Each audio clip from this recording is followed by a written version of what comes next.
ಜ್ಯೋತಿಷ್ಪಥ ಚಾನಲನ್ನು ವೀಕ್ಷಿಸುತ್ತಿರುವ ಸಮಸ್ತ ವೀಕ್ಷಕರಿಗೂ ಅಜಿತ್ ಕಾರಂತನ ಹೃತ್ಪೂರ್ವಕ ಪ್ರಣಾಮಗಳು. ದೇವಿ ಭಾಗವತ ಶ್ರವಣವನ್ನು ಮಾಡುತ್ತಾ ಇದ್ದೀರಿ. ಪುಣ್ಯಜೀವಿಗಳಿಗೆ ಮಾತ್ರ ಲಭ್ಯವಾಗಬಹುದಾದ ಈ ದೇವಿ ಕಥನ ಶ್ರೀಮದ್ ದೇವಿ ಭಾಗವತ, ಇದರಲ್ಲಿ ಬೇರೆ ಬೇರೆ ಅಧ್ಯಾಯಗಳಲ್ಲಿ ಇರುವಂತಹ ವಿಷಯ ಸಂಗ್ರಹವನ್ನು ನಾವು ಮಾಡ್ತಾ ಇದ್ದೇವೆ. ಅಂದರೆ ಇಲ್ಲಿ ಕಥೆಯನ್ನು ಸಂಪೂರ್ಣವಾಗಿ ಹೇಳುವುದು ನನ್ನ ಉದ್ದೇಶ ಅಲ್ಲ. ಈ ದೇವಿ ಭಾಗವತದ ಯಾವ ಯಾವ ಅಧ್ಯಾಯಗಳಲ್ಲಿ ಏನೆಲ್ಲ ವಿಷಯ ಇದೆ ಇದನ್ನು ಮಾತ್ರ ನಿಮ್ಮ ಮುಂದಿಡುವಂತಹ ಸಣ್ಣ ಪ್ರಯತ್ನವನ್ನು ನಾನು ಮಾಡ್ತಾ ಇರುವಂಥದ್ದು. ಹಿಂದೆ ಅನೇಕ ರೋಚಕ ಕಥೆಗಳನ್ನು ನಾವು ಇದರಲ್ಲಿ ನೋಡಿದ್ದೇವೆ.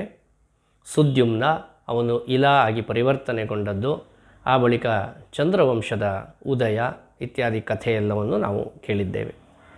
ಹೀಗೆ ವ್ಯಾಸರಿಗಿದ್ದಂತಹ ಚಿಂತೆ, ಮೊದಲು ಮಕ್ಕಳಿರಲಿಲ್ಲ, ಅಪುತ್ರಸ್ಯ ಗತಿರ್ನಾಸ್ತಿ ಎನ್ನುವಂತಹ ಒಂದು ವಾಕ್ಯವನ್ನು ಉದಾಹರಿಸ್ತಾ ಮಕ್ಕಳಿಗಾಗಿ ಅವರು ಹಂಬಲಿಸ್ತಾ ಇರ್ತಾರೆ. ಆವಾಗ ಘೃತಾಚಿ ಎನ್ನುವಂತಹ ಅಪ್ಸರೆ ಅಲ್ಲಿಗೆ ಬರ್ತಾಳೆ. ಅವಳನ್ನು ನೋಡಿದಂತಹ ವ್ಯಾಸರ ಮನಸ್ಸು ವಿಚಲಿತಗೊಂಡು ಅಲ್ಲಿಯೇ ಯಜ್ಞಾರ್ಥವಾಗಿ ಇಟ್ಟಂತಹ ಅರಣಿಯ ಮೇಲೆ ಅವರ ರೇತಸ್ಖಲನ ಆಗುತ್ತೆ. ಆವಾಗ ಶುಕೋತ್ಪತ್ತಿ ಆಗುತ್ತೆ ಎನ್ನುವಂತಹ ಕಥೆಯನ್ನು ನಾವು ಕೇಳಿದ್ದೇವೆ.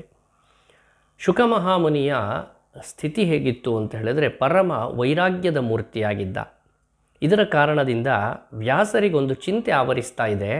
ನನಗೂ ಮಕ್ಕಳಿಲ್ಲ ಎನ್ನುವಂತಹ ಚಿಂತೆಯಿಂದ ಪರಶಿವನನ್ನು ಕುರಿತು ತಪಸ್ಸನ್ನು ಮಾಡಿದೆ, ದೇವಿ ಒಲುಮೆಯನ್ನು ಸಂಪಾದನೆ ಮಾಡಿದೆ, ಶುಕನಂತಹ ಮಗನನ್ನು ಪಡೆದೆ. ಆದರೆ ಅವನನ್ನು ನೋಡಿದರೆ ಈಗ ಸಂಸಾರಿಯಾಗುವ ಯಾವ ಲಕ್ಷಣಗಳು ಕಾಣಿಸ್ತಾ ಇಲ್ಲ, ಪರಮ ವೈರಾಗ್ಯ ಮೂರ್ತಿಯಾಗಿದ್ದಾನೆ ಎನ್ನುವಂಥದ್ದು.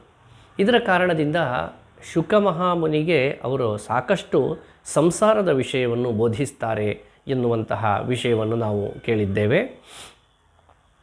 ಇದಕ್ಕೆ ಯಾವುದಕ್ಕೂ ಶುಕಮುನಿ ಒಪ್ಪುತ್ತಾ ಇಲ್ಲ. ಆವಾಗ ದೇವಿ ಭಾಗವತವನ್ನು ಶುಕಮಹಾಮುನಿಗೆ ವ್ಯಾಸರು ಉಪದೇಶವನ್ನು ಮಾಡ್ತಾ ಇದ್ದಾರೆ. ಅಲ್ಲಿ ಒಂದು ವಿಷಯ ಬರುತ್ತೆ.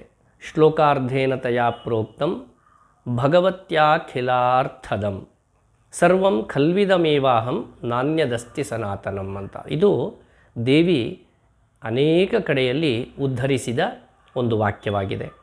ಈ ಪ್ರಪಂಚದಲ್ಲಿ ನನ್ನನ್ನು ಬಿಟ್ಟು ಬೇರೆ ಇಲ್ಲ, ಬೇರೊಂದನ್ನು ನೀನು ಪ್ರಪಂಚದಲ್ಲಿ ನೋಡುವುದಕ್ಕೂ ಸಾಧ್ಯ ಇಲ್ಲ, ಎಲ್ಲವೂ ನಾನೇ ಆಗಿದ್ದೇನೆ ಎನ್ನುವುದಾಗಿ. ಇದನ್ನೇ ವೇದ ಮಂತ್ರಗಳು ಕೂಡ, ಆಂಭೃಣಿ ಸೂಕ್ತ ಎನ್ನುವಂತಹ ಋಗ್ವೇದದ ಒಂದು ಮಂತ್ರವೂ ಕೂಡ ಅದನ್ನೇ ಹೇಳುತ್ತೆ. ಅಂದರೆ ಪ್ರಪಂಚದಲ್ಲಿ ಎಲ್ಲವೂ ಕೂಡ ನಾನೇ ಅಂತ ಹೇಳಿ ಆ ಭಗವತಿ ಅಪ್ಪಣೆಯನ್ನು ಮಾಡಿದಂತಹ ವಾಕ್ಯ. ಇದನ್ನು ಉದಾಹರಿಸ್ತಾ ಅವಳ ಮಹಾತ್ಮೆಯನ್ನು ವರ್ಣಿಸ್ತಾ ಇದ್ದಾರೆ ವ್ಯಾಸರು. ಹೀಗೆ ವರ್ಣಿಸ್ತಾ ಅವರ ಉದ್ದೇಶ ಏನು ಅಂದರೆ, ಹೇಗಾದರೂ ಮಾಡಿ ಶುಕಮುನಿಗೆ ಸಂಸಾರದತ್ತ ಆಸಕ್ತಿ ಬರುವ ಹಾಗೆ ಮಾಡಬೇಕು ಎನ್ನುವುದಾಗಿ ದೇವಿ ಭಾಗವತವನ್ನು ಉಪದೇಶ ಮಾಡಿದರು. ಇದು 16ನೇ ಅಧ್ಯಾಯದಲ್ಲಿ ಬರುವಂತಹ ಒಂದು ವಿಷಯವಾಗಿದೆ. ದೇವಿ ಭಾಗವತದ ಪ್ರಥಮ ಸ್ಕಂದ 16ನೇ ಅಧ್ಯಾಯದಲ್ಲಿ ಬರುವಂತಹ ವಿಷಯವಾಗಿದೆ. ಸಾಮಾನ್ಯವಾಗಿ ಸಪ್ತಶತಿ ಇದನ್ನು ನಾವೆಲ್ಲರೂ ಕೂಡ ಕೇಳಿರ್ತೇವೆ. ದುರ್ಗಾ ಸಪ್ತಶತಿ ಪಾರಾಯಣವನ್ನು ಕೂಡ ಮಾಡಿಸ್ತಾ ಇದ್ದಾರೆ, ಮಾಡುವವರು ಇದ್ದಾರೆ.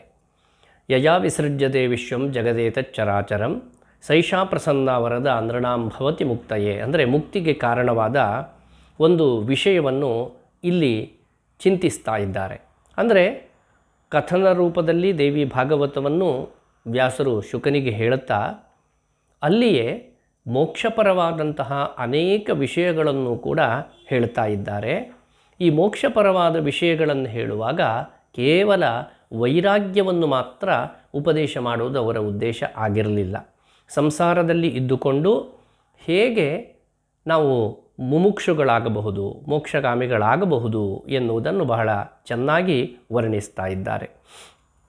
ಇದು 16ನೇ ಅಧ್ಯಾಯದಲ್ಲಿ ಬರುವಂತಹ ವಿಷಯ. ಜೊತೆಗೆ ಹೇಳ್ತಾ ಶುಕಮುನಿಯ ಆಸಕ್ತಿ ಹೆಚ್ಚಾಗಿರುವುದನ್ನು ಕಂಡಂತಹ ವ್ಯಾಸರು ಆಗ ರಾಜರ್ಷಿಗಳಲ್ಲಿ ಶ್ರೇಷ್ಠನಾದಂತಹ ಜನಕ ಮಹಾರಾಜನನ್ನು ಭೇಟಿಯಾಗುವುದಕ್ಕೆ ಹೇಳ್ತಾ ಇದ್ದಾರೆ. ಅವರ ಇಂಗಿತ ಇಷ್ಟೇ, ಜನಕ ಮಹಾರಾಜ ಅತ್ಯಂತ ಮರ್ಮಜ್ಞನೂ ಧರ್ಮಜ್ಞನೂ ಆಗಿದ್ದ.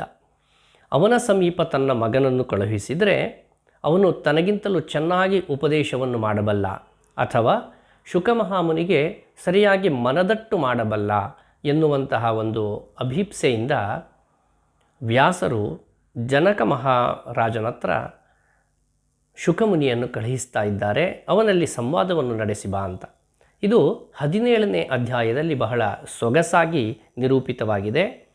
ಇಲ್ಲಿ ದೇಹಧರ್ಮ, ರಾಜಧರ್ಮ, ಸಂಸಾರ ಧರ್ಮ, ವೈರಾಗ್ಯ, ಜ್ಞಾನ, ಭಕ್ತಿ ಇವುಗಳ ವಿವರ ಬಹಳ ಚೆನ್ನಾಗಿಯೇ ಇದೆ. ಸುದೀರ್ಘವಾದಂತಹ ಸಂವಾದ ಶುಕ ಹಾಗೂ ಜನಕ ಮಹಾರಾಜನ ನಡುವೆ ನಡೆಯುತ್ತೆ. ಈ ಅಧ್ಯಾಯವನ್ನು ಆಧರಿಸಿಯೇ ಅನೇಕ ಗ್ರಂಥಗಳು ನಮ್ಮ ಸಾರಸ್ವತ ಲೋಕದಲ್ಲಿ ರಚಿಸಲ್ಪಟ್ಟಿದ್ದಾವೆ. ಯಾಕೆಂದರೆ ಅದಕ್ಕಷ್ಟು ಮಹತ್ವ ಇದೆ. ಇಲ್ಲಿ ಜ್ಞಾನ, ಭಕ್ತಿ, ವೈರಾಗ್ಯ ಹಾಗೂ ಸಂಸಾರ ಎಲ್ಲವುಗಳ ಸಂಗಮ ಬಹಳ ಸೊಗಸಾಗಿದೆ. 18ನೇ ಅಧ್ಯಾಯ, ಇದರಲ್ಲಿ ಜನಕ ಮಹಾರಾಜ ಶುಕಮುನಿಗೆ ತತ್ವೋಪದೇಶವನ್ನು ಮಾಡ್ತಾ ಇದ್ದಾರೆ. ಆ ತತ್ವ ಹೇಗೆಲ್ಲ ಇತ್ತು ಅಂತ ಹೇಳಿದರೆ, ನಾನು ಬಹಳ ವಿಸ್ತಾರವಾಗಿ ಅದನ್ನು ವಿವರಿಸದೆ ಕೇವಲ ಒಂದೆರಡು ತುಣುಕುಗಳನ್ನು ಮಾತ್ರ ನಿಮ್ಮ ಮುಂದೆ ಇಡ್ತಾ ಇದ್ದೇನೆ. ಗೃಹಸ್ಥಾಶ್ರಮಕ್ಕೆ ನೀನು ಹೆದರುವುದಕ್ಕೆ ಕಾರಣ ಏನು ಅಂತ ಮೊದಲು ಪ್ರಶ್ನೆಯನ್ನು ಮಾಡ್ತಾನೆ ಜನಕ ಮಹಾರಾಜ.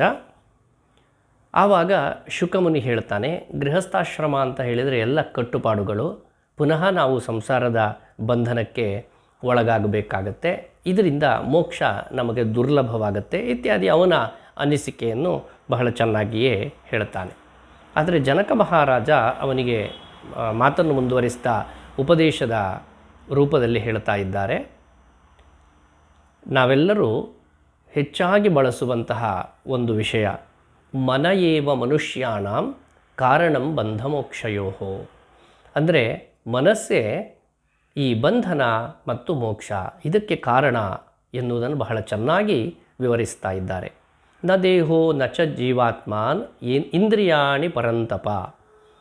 ಅಂದರೆ ಜೀವಭಾವ ಮತ್ತು ಇಲ್ಲಿರುವಂತಹ ವೈರಾಗ್ಯ, ಬಂಧನ, ಮೋಕ್ಷ ಇವುಗಳನ್ನು ಬಹಳ ಪ್ರತ್ಯೇಕವಾಗಿ ವಿವರಿಸುತ್ತಾ ಅವುಗಳೆಲ್ಲ ಹೇಗೆ ಒಂದೇ ಹಂತದಲ್ಲಿ ಒಗ್ಗೂಡುತ್ತವೆ ಎನ್ನುವುದನ್ನು ಕೂಡ ಜನಕ ಮಹಾರಾಜ ವಿವರಿಸ್ತಾ ಇದ್ದಾರೆ. ಜೊತೆಗೆ ಅದ್ವೈತ ಸಿದ್ಧಾಂತ, ಜೀವೋ ಬ್ರಹ್ಮ ಸದೈವಾಹಂ ನಾತ್ರ ಕಾರ್ಯ ವಿಚಾರಣ, ಅಂದರೆ ಜೀವವೇ ಬ್ರಹ್ಮ, ಇದರಲ್ಲಿ ಬೇರೆ ಯಾವ ಅನುಮಾನವೂ ಬೇಡ ಎನ್ನುವುದಾಗಿ ಹೇಳುತ್ತಾ, ಪರಾತ್ಪರ ವಸ್ತು ಎಲ್ಲವುದರಲ್ಲಿಯೂ ಕೂಡ ಸಮಾನವಾಗಿಯೇ ಇದೆ. ನಾವು ನೋಡುವ, ಕೇಳುವ ಹಾಗೂ ಮಾಡುವ ವ್ಯವಹಾರ, ಉದ್ಯೋಗ ಇತ್ಯಾದಿ ಎಲ್ಲವುದರಲ್ಲಿಯೂ ಕೂಡ ಆ ಪರಾತ್ಪರ ವಸ್ತು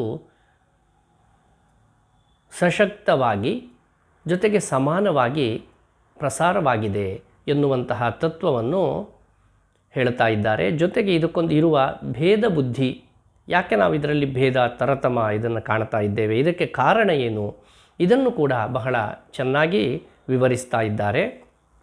ಅವಿದ್ಯೆ ಮತ್ತು ವಿದ್ಯೆ ಇವುಗಳ ವ್ಯತ್ಯಾಸ ಇದೆಲ್ಲವನ್ನು ಕೂಡ ಜನಕ ಮಹಾರಾಜ ವಿವರಿಸ್ತಾ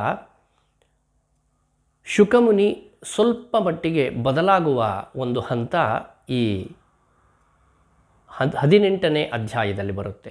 17ನೇ ಅಧ್ಯಾಯದಲ್ಲಿ ಅವರ ಸಂವಾದ, 18ನೇ ಅಧ್ಯಾಯದಲ್ಲಿ ಜನಕ ಮಹಾರಾಜನ ತತ್ವೋಪದೇಶ, ಹಾಗೆ 19ನೇ ಅಧ್ಯಾಯದಲ್ಲಿ ಇವನಿಗೆ ಸಮಾಧಾನಕರವಾದಂತಹ ಅನೇಕ ಉತ್ತರಗಳನ್ನು ಜನಕ ಮಹಾರಾಜ ಕೊಡ್ತಾ ಇದ್ದಾನೆ.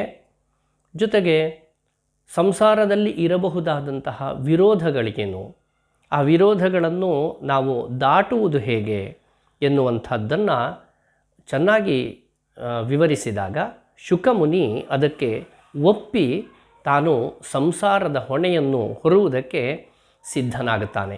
ಇಲ್ಲಿ ಜನಕ ಮಹಾರಾಜನನ್ನು ವರ್ಣಿಸ್ತಾ ಅವನಿಗಿದ್ದಂತಹ ಒಂದು ವಿಶಿಷ್ಟವಾದ ಹೆಸರು ವಿದೇಹ ಜನಕ ಎನ್ನುವುದಾಗಿ ಅದನ್ನು ಕೂಡ ಈ 19ನೇ ಅಧ್ಯಾಯದಲ್ಲಿ ವಿವರಿಸಿದ್ದಾರೆ. ಕೊನೆಯಲ್ಲಿ ಶುಕ ಮಹಾಮುನಿ ತಾನು ಸಂಸಾರಿಯಾಗುತ್ತೇನೆ ಎನ್ನುವಂತಹ ಒಂದು ನಿರ್ಧಾರಕ್ಕೆ ಬರುವಂಥದ್ದು. ಇದು ವ್ಯಾಸರಿಗೂ ಕೂಡ ಬಹಳ ಸಂತೋಷದಾಯಕವಾದಂತಹ ವಿಚಾರವೇ ಆಗಿರುತ್ತೆ ಎನ್ನುವಂಥದ್ದು. ಶುಕ ಮಹಾಮುನಿಯ ಸಂಸಾರ ಮತ್ತು ಅಲ್ಲಿಂದ ಮುಂದೆ ಅವನು ಪಡೆದಂತಹ ಪುತ್ರರು ಇವುಗಳ ವಿವರವನ್ನು ನಾವು ಮುಂದಿನ ಸಂಚಿಕೆಯಲ್ಲಿ ನೋಡೋಣ. ಧನ್ಯವಾದಗಳು.